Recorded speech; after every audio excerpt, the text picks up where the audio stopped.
liver liver abscess, we also told that there is an entity called as cholecystitis. She explained cholecystitis and an entity called as ascending cholangitis.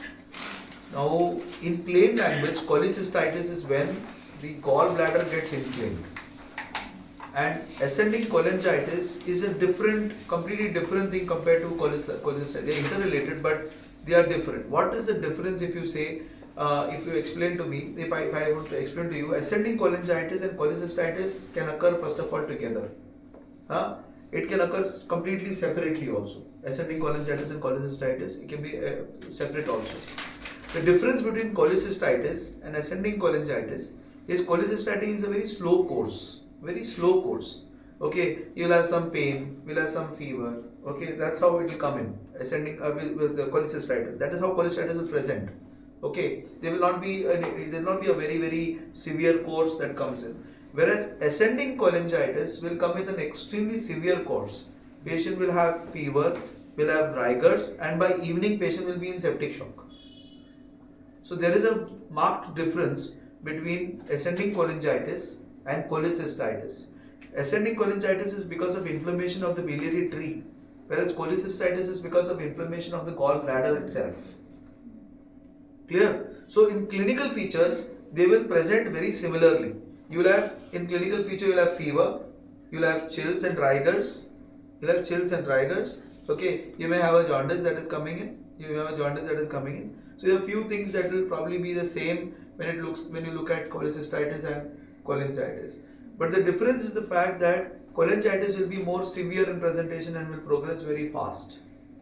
Clear? So the incidence of fever and getting into jaundice will be very fast in cholangitis. And now why is that so? Why do you feel that cholangitis can be more problematic? Why do you feel that is the case? It can cause bacteremia. Yeah, but why does it do that?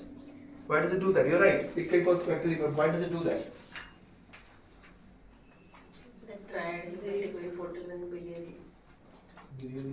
Why does it do that? So usually cholangitis would occur when there is going to be a periampullary carcinoma or a biliary stricture or something like that. So what is happening because of that? Because there is a periampullary carcinoma, it is obstructing the tract. Because there is a stone in the CVD, it is obstructing. There is a stricture that is obstructing. Since there is an obstruction, there is a back pressure that is developing. The back pressure is developing where? It is developing into the sinusoids. The hepatic vein sinusoids are very close interaction to each other. Sinusoids are there, blood vessels are there, very close to each other. Since they are very close to each other, the back pressure will cause translocation of bacteria into those hepatic sinusoids, and that's why those people get rigors. One of the classical things that happen for patients of ascending cholangitis is rigors. They rigor, and they will be very bad. Okay, you understand? Clear on this? Because there is bacteremia that is occurring, that is why they go into rigors. Are you understanding? So ascending cholangitis and cholecystitis, the difference would be cholecystitis is slow, indolent course, very slow course, which regularly will not require major treatment apart from antibiotics. Okay. Whereas when you look at ascending cholangitis, we are looking at a course that is even more difficult. Clear?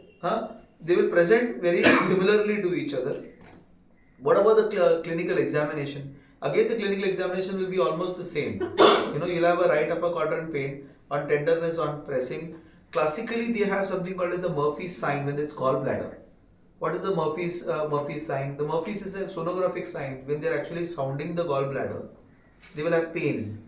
Okay, there's a pain over there. That's Murphy's sign. So Murphy's sign. This is Murphy's sign. Okay, where what happens is then they're sonographically, when they're actually looking at the gallbladder, they press that, look over there, they get the pain. That is tenderness at the gallbladder area during sonography.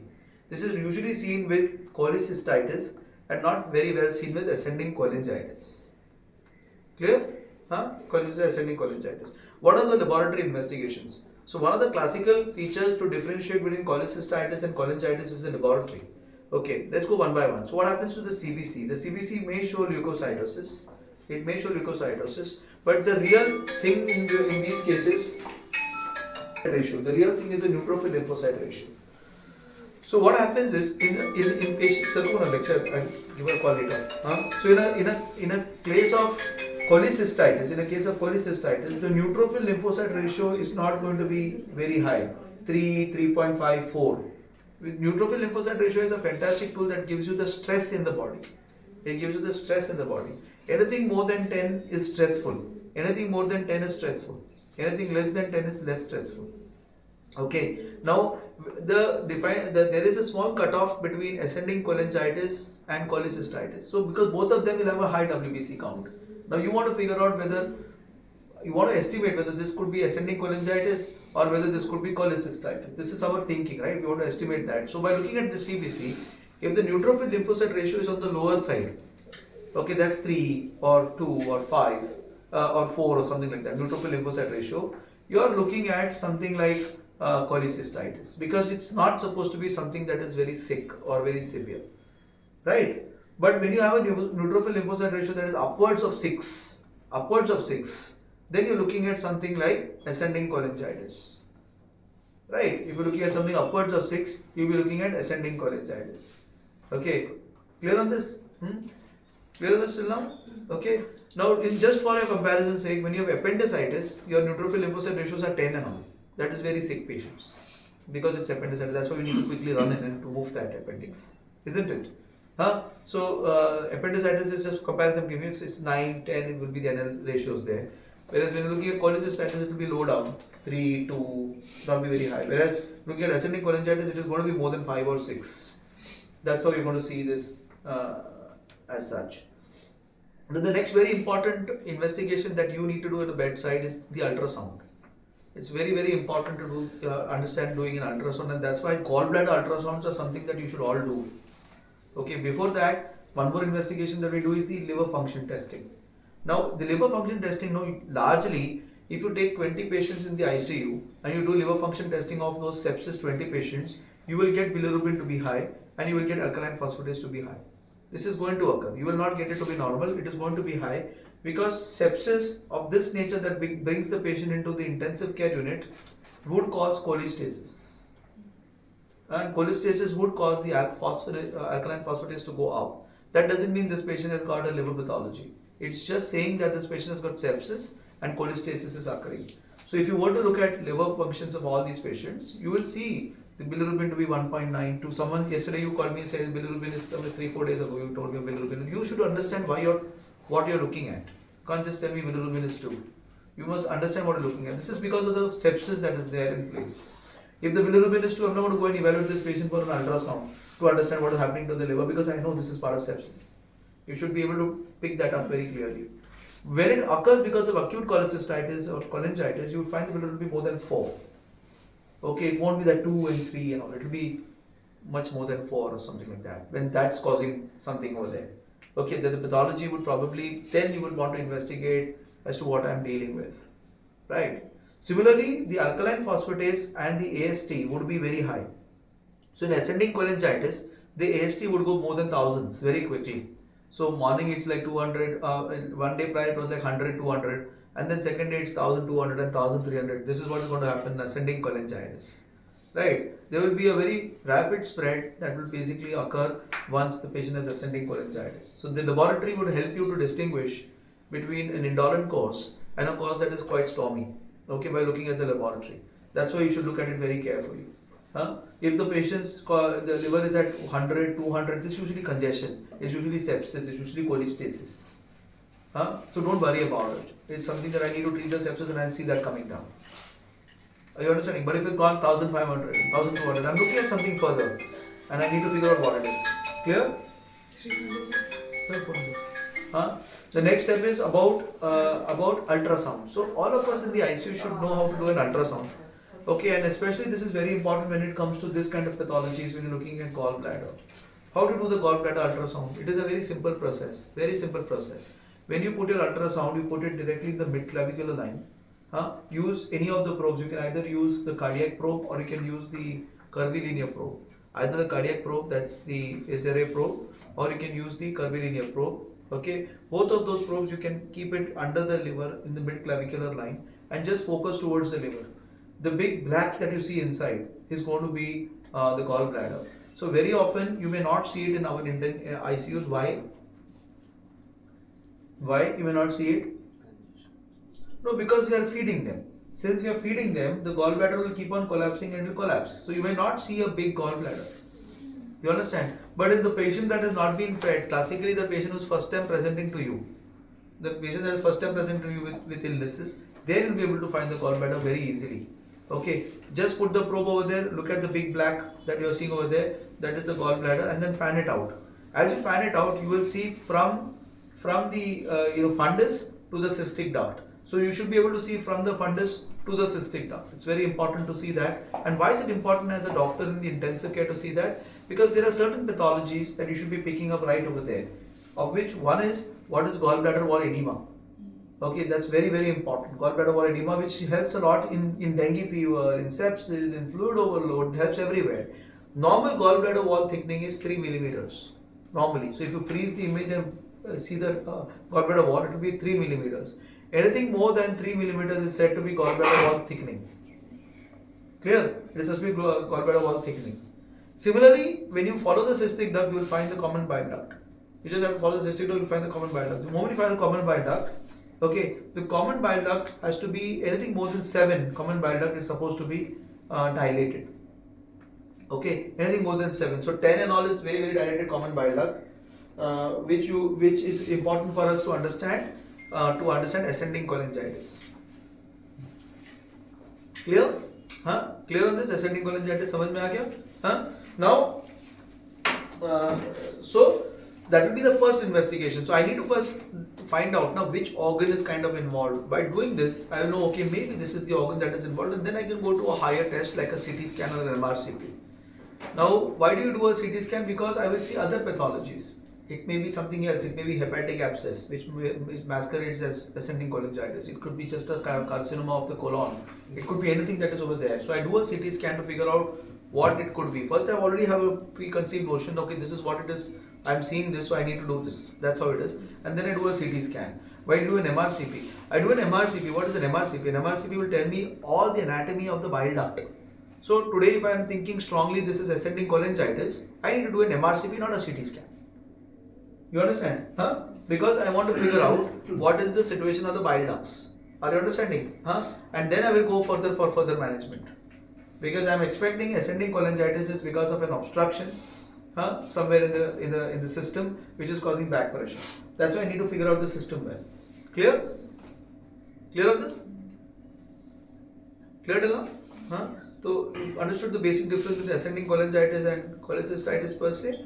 Okay, so now that's about MRCP. The other scan that we can look at is something called as a HIDA scan. We don't do it here. Okay, it's immunodiacetic acid scan, which is basically to figure out whether the bile is emptying into the gallbladder and from the gallbladder it is going into the system. So we'll know exactly, it's a nuclear scan.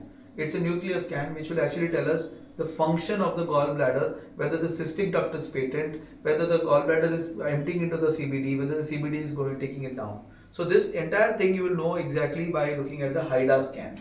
So you should know the word HIDA because you may want to use it to figure out whether there is patency of the cystic duct or not. Okay, you might see it sometimes in reports from patients who have been just operated. You might see it in those reports, HIDA scan. So you should understand what the HIDA scan is about. Clear? So what is the treatment for this? So one of the emergency treatments so now you must be clear that ascending cholangitis is very serious, whereas cholecystitis is not that serious. So now you will understand if I have just cholecystitis, the treatment of choice would be just antibiotics. It's just an inflammation. So I will just, unless the gallbladder is so thickened and so bad that it is about to perforate, is empyematous gallbladder, which you will diagnose on ultrasound. Empyema gallbladder or air in the system, pneumobilia, or air in the wall. It's called triple wall. I mean, you see a wall of the gallbladder and you see a blackness inside of the wall. That means air inside the wall of the gallbladder. Okay, that means you have a gallbladder, you see air inside the gallbladder wall. That is emphysematis cholecystitis. See, gangrenous cholecystitis, emphysematis cholecystitis. These are the few cases where you want to go in and operate. Okay, we want to operate. At that moment, we take the call whether we want to do a open surgery depending on how sick the patient is, or we just put in a drain inside which is called as cholecystostomy. So we might just decide to just put a drain inside and just decompress the system, remove the pus out, or whether you want to go for surgery. Usually we don't go in for surgery because these patients are very sick. nothing is going to heal. The whole system is inflamed. You try to anastomose, it will give away. So usually what happens in such cases, you put a drain, you come out and you wait with antibiotics. This is what happens for a empyematus gallbladder usually. Okay, that you cannot go in only, so sick the patient is. Clear? Whereas what happens with an ascending cholangitis, this is one of the indications where I would rush in to go to do an ERCP. Okay, it's one where I do an ERCP. Why do I want to do an ERCP? Because the pathology is an obstruction. I need to relieve the obstruction. If I don't relieve the obstruction, this patient is going to worsen. This patient is going to septic shock. There is no chance of surviving this patient unless you do an ERCP. There is no patient that is very ill that cannot undergo an ERCP. You still have to do the ERCP. Are you understanding? You still have to do the ERCP because you will get more and more ill only if you don't do the ERCP. Are you understanding? One of the few gastroenterology indications for an emergency, irrespective of what the patient's condition is, ERCP for ascending cholangitis. Clear? So now whenever you have gangrenous gallbladder, it is not necessary that this patient will have pain because it's gangrened. So there may be no pain also in these cases, but he will be septic. That is how it's going to be. Okay, there will be the initially we say classically right above upper cotton pain, he may not have that. Clear? Clear on this? Now this ascending cholangitis can actually cause liver abscess. This same ascending cholangitis can go ahead and cause a liver abscess. You are understanding? That's why the patients of ascending cholangitis should be operated quickly so that we can relieve them of their infective pathologies and then give them antibiotics which should cover Klebsiella, E. coli, Staphylococcus, Streptococcus and Enterococcus. We need to cover everything in these cases and then wait for culture reports to come in. With an ERCP we also get culture reports. So with that we are able to understand what is to be done. Clear? So ascending cholangitis, you have to in the ICU differentiate from cholecystitis. And you might have understood now what ascending cholangitis is. Okay. So for example, you may get a call from the floor saying tomorrow there is a case that needs to do a Whipple's. What I must think first, I hope he is not in ascending cholangitis. Because if he is in ascending cholangitis and he goes for a Whipple's, he is dead. That means that one episode of rigor also is very important. So if he has one episode of rigor, what am I looking at? I am looking at bacteremia. He will not be able to tolerate a surgery like a Whipple's in these cases. You understand? And so what you need to do in this system, first give him antibiotics, let him settle down, give him time, later on take him for a Whipple. He is in ascending cholangitis now. You understand? So you must remember, you must try to understand what could be the likely pathology.